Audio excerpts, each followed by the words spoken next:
来关心，过过100天，自控制巴黎奥运就要起鼓，盛会嘛已经伫昨昏对希腊开始团。法国总统马克宏伊讲，伊真有信心会当甲这场奥运会办甲好势好势。也毋过即马有情报是显示讲，恐惊会有无人机来攻击，对安全会造成威胁。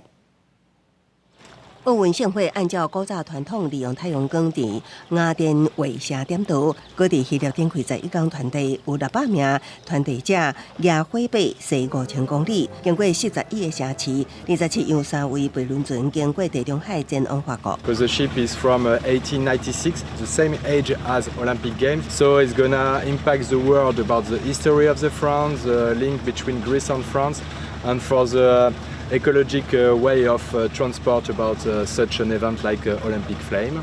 5月7到马赛了后，续落来继续由1万名盛会团队者经过64个法国地区7月26到巴黎开幕会场。那本届开幕甲以往伫大型体育场举行无同，是伫塞纳河停场，对会场点导盛会方式，官方是真保密。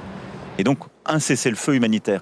Mais c'est une situation très différente. On peut être en désaccord avec Israël. Oui, parce qu'on l'a préparé, parce qu'on s'est donné les moyens de le faire. Et donc, ça en vaut la chandelle. Il n'y a pas de naïveté, aucune. Il y a une très grande lucidité. On partage toutes les informations, les moyens considérables qu'on a mis. Il y a des plans B et même des plans C. 当局为奥运架设的对抗无人机攻击的防护系统，因为国会最近一份报告认为，无法度全面保护巴黎免受攻击，所以又增加。目前这份报告因为内容太过敏感，无公开，系统防护演练也无确定的成效。即马离开幕无到4个月就会安全真悬。苏迪亚表示，讲真话会互人真火大，因为情况确实无顺，甲官方的讲法其实是颠倒变的。公司新闻吴伟林编译。